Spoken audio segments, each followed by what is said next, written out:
It's time for Get the Lac Scoop, a podcast bringing you all the people and stuff you should know in the game of lacrosse. We take Lac seriously, but ourselves, not so much. Join hosts Big Dog and Jay Bird and the biggest names in the game. Brought to you by J. McMahon Lacrosse. That's JML, skills, mindset, and Lac's IQ training. Ron Douglas, the Big Dog, was a collegiate football and lacrosse player at Brown. He was also an assistant lacrosse coach and the executive director of the Sports Foundation. And Jay McMahon, the Jaybird, a three-time All-American midfielder at Brown. He was a captain of the U.S. Junior National Team and is the founder of JML. And joining us in the studio, Steve Grisalfi, whose collegiate lacrosse career statistics equals 1 goal against Dartmouth. Brought to you by J. McMahon Lacrosse. That's JML, skills, mindset, and Lac's IQ training, helping the next generation of cross players get to the next level. Hello, everyone, and welcome back to the show. We are super excited to give you the second installment of our 3-part interview series with brothers Gerry and Steve Byrne. You will find this interview in progress.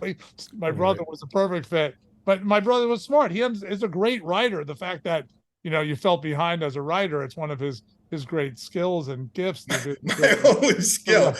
That was this thing. I go, I'm getting my ass kicked everywhere. I go, I'm creative writing. I know I can do this. First paper, D-, red all over the page, and it was a TA, this young woman, and I said, this can't be right. She goes, I can see something in there, but you have to get disciplined on your. So this woman, for that she semester, saw something. First semester, it wasn't an F. She basically got me to like a B+, and she just hammered me, and I sat with her, and she hammered me, and it was such a culture shock for Mike Caravan and I were just, walking. I mean, I remember day 3, we're sitting in the dorm. It's boys, and then upstairs are the girls. So our RA was the door next to ours.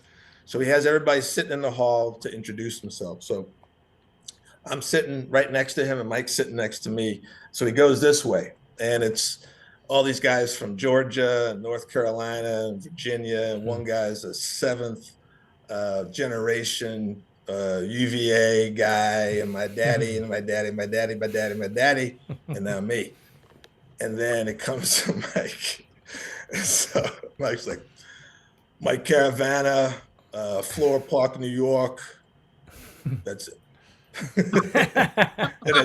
and First generation. Steve Byrne, Levittown, New York. That's it.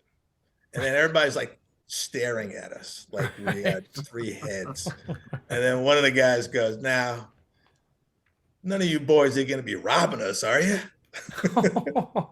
that was like day 2, day 3.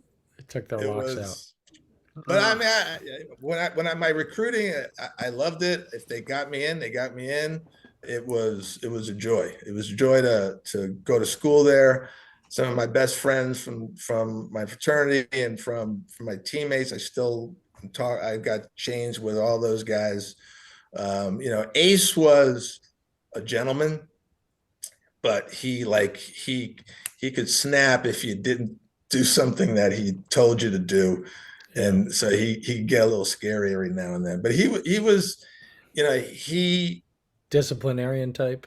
Yeah. I mean, because he was at Army in the 60s. I mean, Right. He was the head coach at the West Point. Yeah. During the Vietnam War. I mean, when they played Star Spangled Banner, everybody was buttoned up. But he was just a great guy. I mean, he supported you.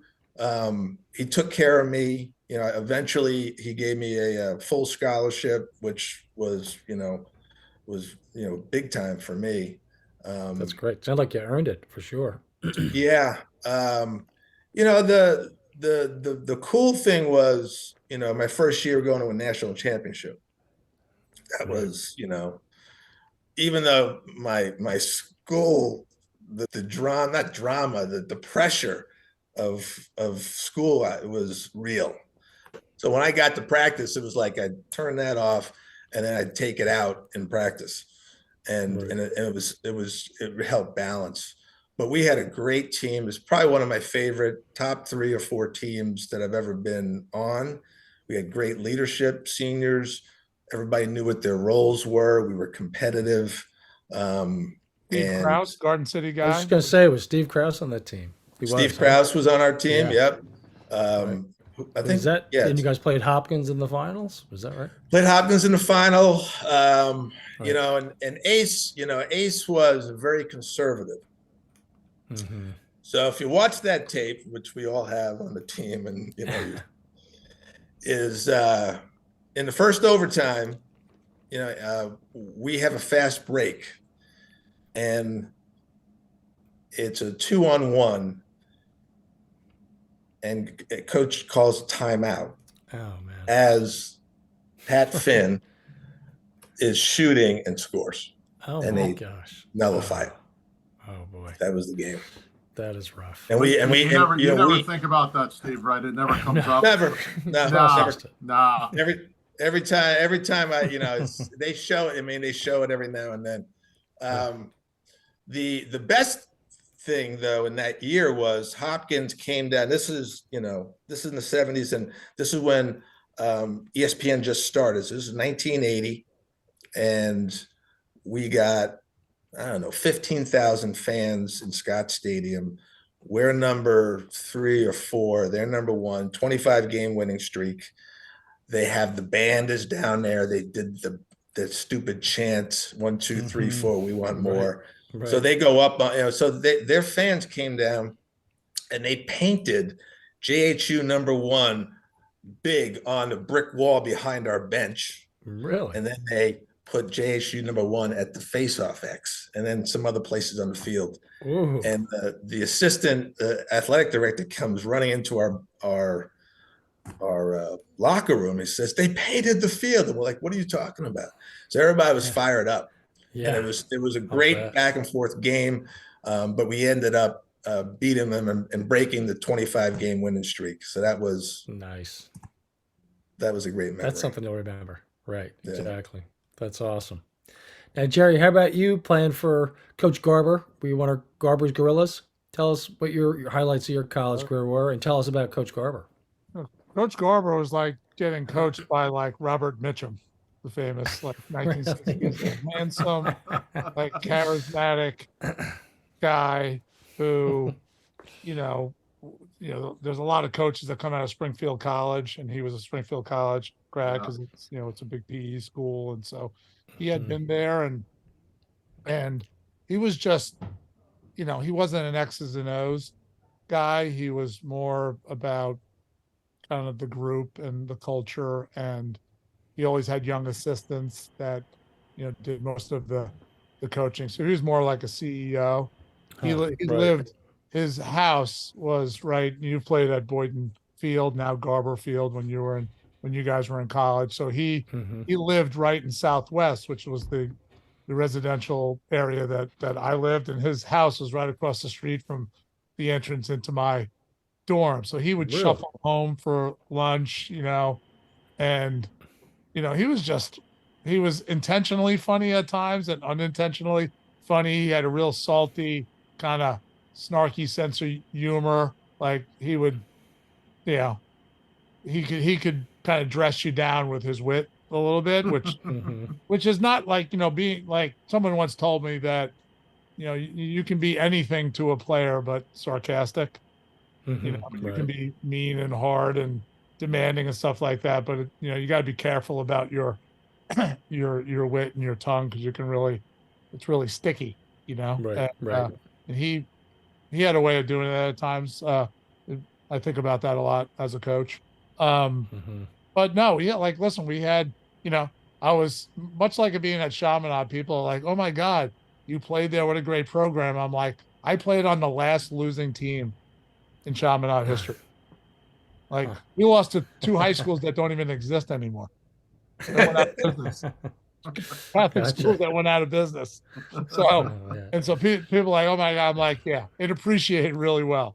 And then at UMass, I played on Dick Garber's, one of his years was the only losing team he's ever had. So I don't know if there's a theme there, but Wow, jeez. but we played, we played in the NCAA tournament a couple of times, and I'm trying to think, like one of the great memories is against Brown, ironically. Nice.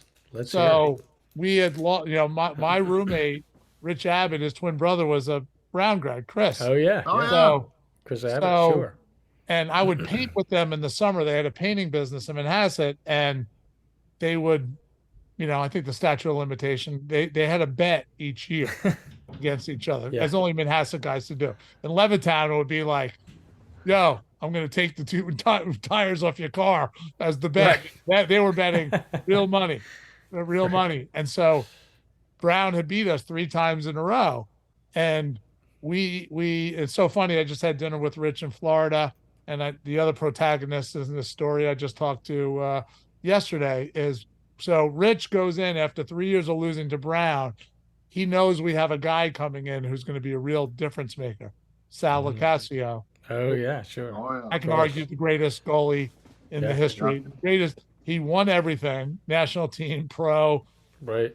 and Sal was, one of the great people from Lindenhurst, just all-time guy. Another great Long Islander, Ron. Sorry. Another great Long Islander. Yeah, And yeah. Rich knew Sal was coming because we had hosted Sal on his recruiting visit, and Dick Garber was like, "We have to get this guy. Whatever we do, you guys need to have a good time." I can see Whatever it Sal in takes. this Lindy. How would I know that Lindenhurst colors are green and gold other than Sal wore a Lindy? Lindenhurst didn't fit on the back of the satin jacket. It just said Lindy with a bulldog football on the back. Lindy bulldog football. He didn't take that jacket off the whole weekend. He had an unbelievable time. And anyway, we knew he was coming. So Rich, like not only does he go like double or nothing, but he wants the net positive out of this thing. So I don't know what the number is. Long story short, we beat Brown that year, recruit this thing, and there's a famous brunch place in Amherst called Plumley's that, like, all the blue collar guys on UMass would never go into this place. It was right across from Amherst College. It was fancy, like, they had waffle makers. Like, the only waffle I ever had was Eggo, like in a toast. Right.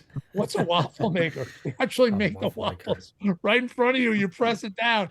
So Rich took the whole starting team out to Plumley's. Wow. We're drinking champagne. They have like an au jus man, like a meat guy who's cutting meat. I'm like, what's an au jus guy? Like, oh, there's a gigantic side of meat where the guy cuts as big of a piece. What's or he'd say.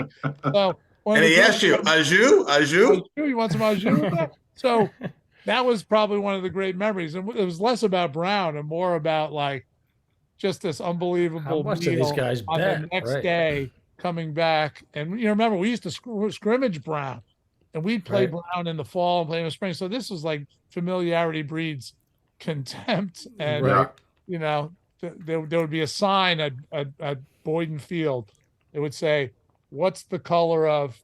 We never heard that one before, Yeah. Jer. That was The the people on sign. that about batteries. The people on that hill were always very kind to us. Yes. Jerry, Yes. very kind. So that's one of my, it's not the same as playing in a national championship or a Final Four, but exacting some revenge in the last game was pretty good. That's great. That's Beautiful. awesome. So Jerry, what's the decision to go into coaching, and who kind of attracted you into coaching, or who, and who are some of the mentors early on when you're starting as a coach? I was working in Manhattan, survived, Black Tuesday, which is like a blip in the market. You think about whatever, 600 points in October 1987. That's a bad afternoon now. That's it's a blip. And so, but I started thinking that I didn't like, finance and insurance and all that stuff. So I was thinking of, going back to school or getting into coaching. And I was actually Steve knew somebody who had done the English Lacrosse Association program. And I was all set to go to, England for 6 or 7 months to coach and teach lacrosse. And Kevin Corrigan, who was my brother's teammate at UVA, Kevin's dad was the AD at UVA at the time. It's just, the whole kind of like, I don't think Right. Small like, world. small world of lacrosse, which is why podcasts like this are great, is, he had just become the head coach at Notre Dame. And I was playing at a really high level at that time, and I wasn't loving what I was doing. I was going to be able to get my MBA in the business school at Mendoza, which was now called Mendoza at Notre Dame. And so it just felt like I'm not sure what I want to do. I like school and go kind of shift my focus. I was always into communication and marketing and branding. And so I think it was a really good time being an Irish American, being at a place like Notre Dame. It's iconic and it was great education. And so it was more of like, I can help offset some of my costs, even though it didn't pay very well. Yeah. Kevin, KC used to pay us in what's called coops that they used to give athletes, like athletes who were on scholarship. You could use these. It wasn't cash, although people probably converted. Give me 50 cents for this coop that was worth $1. I used that to help pay for food and stuff like that, and I ended up staying. And I left, and I got into the advertising marketing world when I got out of college. I thought that was going to be my end of coaching, and I worked for 10, 12 years on both the client side and on the agency side, and really loved that and had a lot of professional success in doing that. And then I get like most people, I get kind of a little antsy what I'm doing and look for the next adventure and the next kind of thing to do. And we were my wife and I, and we had adopted a couple of kids as well. We were living in New Hampshire. I got let go of a really good job. And I think I alluded to this earlier. I got a severance package for a year. We adopted a couple of kids, and I volunteered to coach at the high school in the town that we lived in. So that's how I got back into coaching. And that was for 2000. I was playing in the MLL at the time, and 2002, 3, somewhere around there. And that's how I got back into. I coached at the high school, and then I coached at Division II at St. Anselm College in New Hampshire, and then I talked my wife into let's go back to Notre Dame. That's where we met. My wife was a softball player there, and so yeah, never worked another day in my life. Right, that's Yeah. great. That's really interesting. It's time for a brief JML commercial break. Mentioned earlier, we have put together a Patreon page for the show. This will allow those interested in supporting our efforts to do just that, and to get exclusive access to unedited interviews, big discounts on JML online courses, and merchandise from our new online store. We have big additions to the JML course catalog. Now we have a defenseman's course taught by none other than UVA head lacrosse coach Lars Tiffany, and a goalie course taught by former 2-time All-American and 2-time national champion and UVA assistant coach Kip Turner. You can check out our Patreon page with the link that is listed in the description, as well as taking a look at the online store again with the link listed in the description. We will return to our interview in progress. So tell them about your first high school team, Gerry. Oh my God! Let's hear about that. This guy used to make fun of me, like because he was supposed to be my friend and mentor. I would vent to him because you can't vent on your players because in this day and age, not only you get fired, you might get arrested. And so I tell him, I'm like, oh my God, these guys. And like, I went to the first meeting with the team, and they, the previous coach had gotten let go for sanctioning locker boxing tournaments.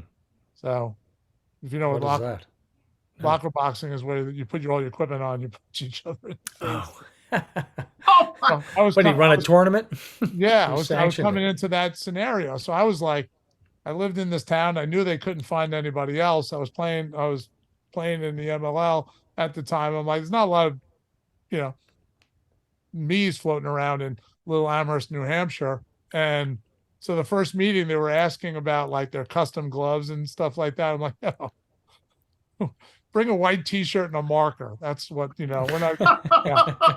So, going no frills. So like that's the wrong question to ask. And it was rough. I ended up keeping mostly freshmen and sophomores because I wanted to kind of the kids, the upperclassmen had gotten thrown off the team for the hazing and stuff that was going on. And so I figured we're going to take some lumps, and I figured take these young guys, teach them to hate losing, because you're going to get lumped up. I mean, and we got lumped up. We were getting hit with so many lefts, we were begging for a right. It was, but a couple of years later, we made the playoffs, and like one of those almost like Disney moments where you take, it's a montage scene of you get killed, and then it turns, and you get the guys that you kept around became really good players and really good leaders. And so it is one of those moments. And it's just kind of like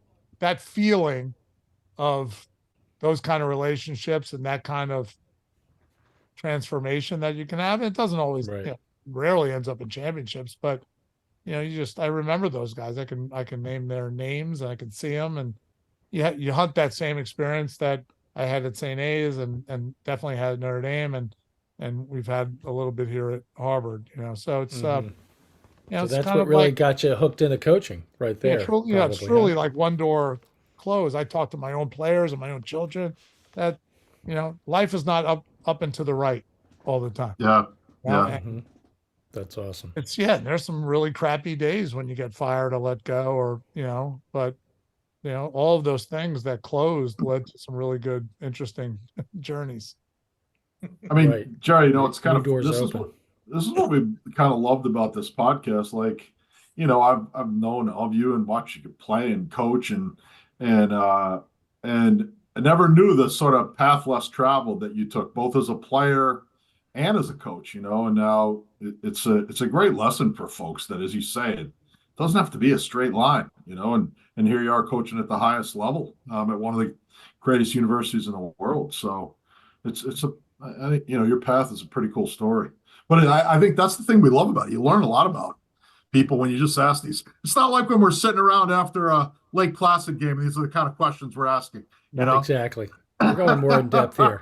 You're asking about did you pull your hamstring again? And did we ice the beverages? Yeah, exactly. So, Steve, let's talk a little bit about your post-college career there. We know you were a great club lacrosse player, and then we're on the U.S. national team in '86, winning a gold medal. Why don't you tell us about that experience? Yeah, I think Gerry will back me up. At that time, they would pick, I think, 100 or 110 players to come do the tryouts. And so got invited after my sophomore year at UVA. And like, I think I was like a last minute replacement.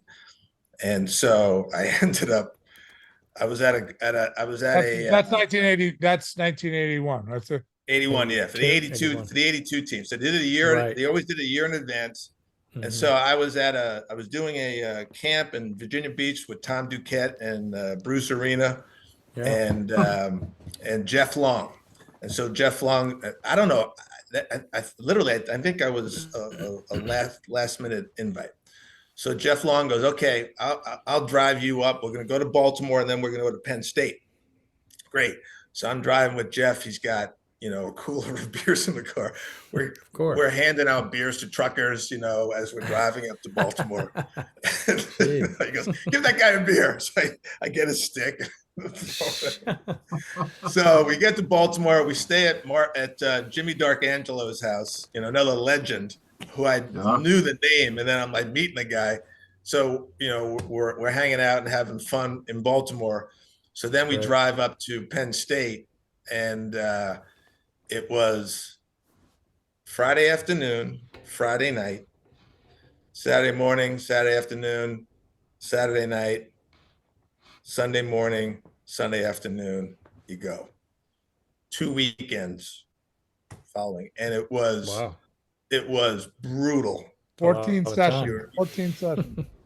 You're playing against the best players. You're trying to get noticed, and you're going all out every session. Right. Every That's session. Incredible. Every session. So, and I think now they're smart about it, is they have these long residences where you're with the team for a while. They see you in different positions or different situations, and then they slowly kind of slice away. They get the personalities right. Back then, it was gladiator time. All right, the meat grinder. Yeah, it was quite challenging. I remember I didn't really know who Mark Millen was in one of the tryouts. Then it was the '93 tryout. I go, who's this guy? All of a sudden, UMass grad. just blast right by me. I mean, it was so fast. I said, you and that run was like he part of was it. shot out of a cannon, right? Oh, literally. But making the team, getting that notice. My dad, I was working or something, and the letter came, and my dad opened it. He couldn't my wait, mother huh? taped it back up and writes on it, "Your father opened this." That's great. But that, and again, back then it was a year out. So '85 was the tryout, and '86 was the team, and we did a bunch of exhibitions. We played the alternate team, and the alternate team, I think, beat us. We played them 3 times. We won twice. They won once. Wow. Because the first 23 and then the second, they always got it down after the first weekend to, here are the 46 that we want to look at. And then everybody else still plays, playing, but they don't know that they're out of contention. Right. And so we did a bunch of exhibitions, and we had to go up to, we played up in Rochester against a Hobart team, and then we went to Toronto. And, at the time, it's not as, of course, it's not as big as it is now. So we were staying at the University of Toronto in their dormitories, and we were there for 2 weeks. My parents came up, which was great. But we were one of the Canadians, oh gosh, I think it was Huntley, who said the '86 team, and he's right. He goes, the '86 American team was the last dominant U.S. team. Because looking at the scores, looked like you dominated the well, what happened is you had the Gates, Maricek, all those guys started to come. Right. They had more field players, and so 90, 94 got closer and closer and closer. Right. The Australians were actually pretty good. The English were awful. They did a nice job. I think the USA Lacrosse at the time, US Lacrosse, did a good job. The Canadians lost the film for like 30 years. Really? And if they finally found it, so now you can see it. It's on YouTube. Cool. Yeah, because I think the final you guys probably won 18-9 or something like that. Yeah. Looking it over. Yeah. So Gerry, I want to transition to your time at Notre Dame, where obviously you did 2 different stints there, as you talked about, with a pretty good stretch in between. And talk about you guys were really in your early years, right, at the evolution of the game. I mean, there's one team in the Midwest then, and what you guys built from there to what is obviously a national champion now, but it's consistently been one of the best teams in the country for quite a while now. So what was that journey like over that period of time at Notre Dame and working with Coach Corrigan? No, I mean, Kevin is the constant. Kevin went out there, our first year, the first spring together was 1989. And that was the first year of the team back then, was it? No, they became a varsity team in 1981. Okay.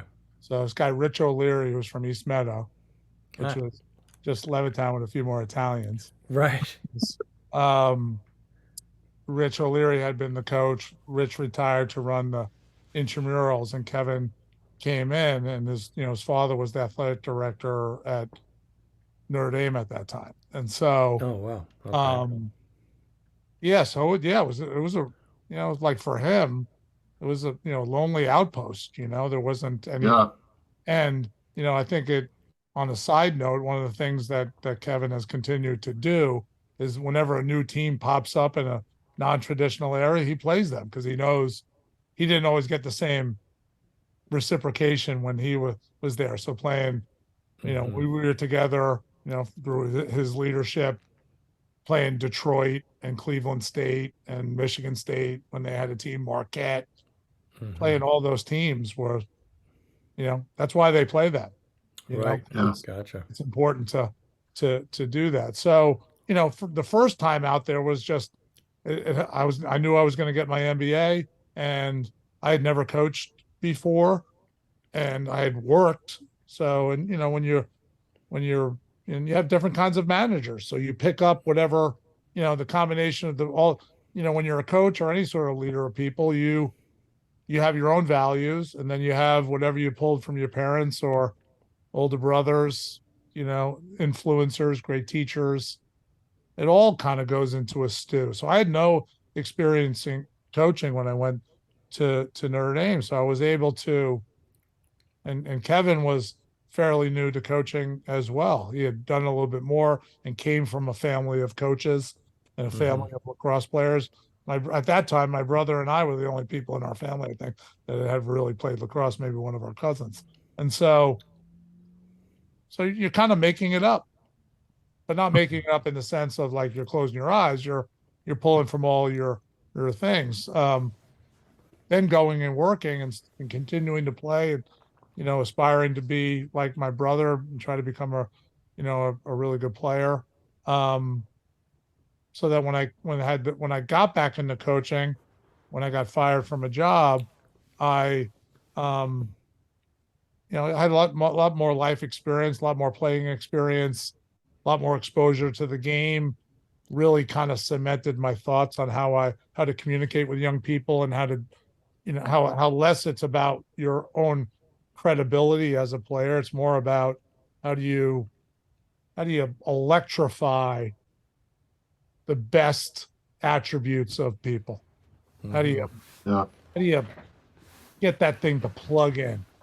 Not for you. Like we all grew up on movies where the coach was this charismatic, iconic, pregame quote, always had the right thing to say, cheekbones and It was like, and the reality is that's just a mythology. It's more about how do you find how do you get the tumblers to really click with an 18 and 19-year-old? And I don't think I figured it out, but I just try to find a way to make that connection. And so when I came back to coach again and convinced my wife to uproot from our great life that we had in New Hampshire, it was pursuing that feeling, the same feeling I had at Sauhegan of connecting with young people. Like I think that's the most powerful drug in management is, right. My brother, coaches high school and has really mentored a lot of people as well. Is like, I'll remember those guys till I go to the dirt. And sometimes it's the great player who also has those, that you unlock that, but it's really like pulling greatness out of the people who didn't even know they had it down there. And right. So it's the pursuit of that feeling that drives me, because I think if you do that well, the wins and the championships and those iconic moments that we both talked about earlier, they start coming. And so that, I felt like, Kevin gave me an opportunity and a good amount of autonomy to explore that and search for that. And I think it worked out pretty well. I'd say so. It's a little bit of an understatement, Gerry. Yeah, I think it worked out quite well. I mean, you guys, what an amazing job you guys did out there. Now, Gerry, speaking of relationships, I'm quite certain that this was a highlight of your career that you remember well. I was on the Brown staff, and we came out and scrimmaged Notre Dame.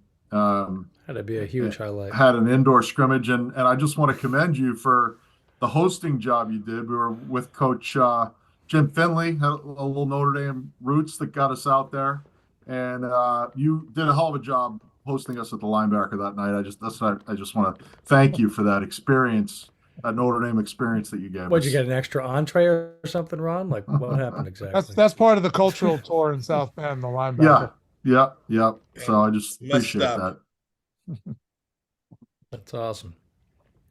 So, Steve, as we mentioned, you traveled quite a bit as you were working at General Electric and now have been coaching in high school in the Cleveland, Ohio area now for 15 years. And then, as we said in the opening, you've played and coached in 20 different states. So give us a little bit of your perspective on the growth of the game and what it's like in all these different regions around the country. To hear the answer to that intriguing question, please tune in next week as we continue with our series. Until we meet again, here's to hoping you find the twine. We're signing off here at the Get the Lax Coop. Thanks again so much. We will see you the next time.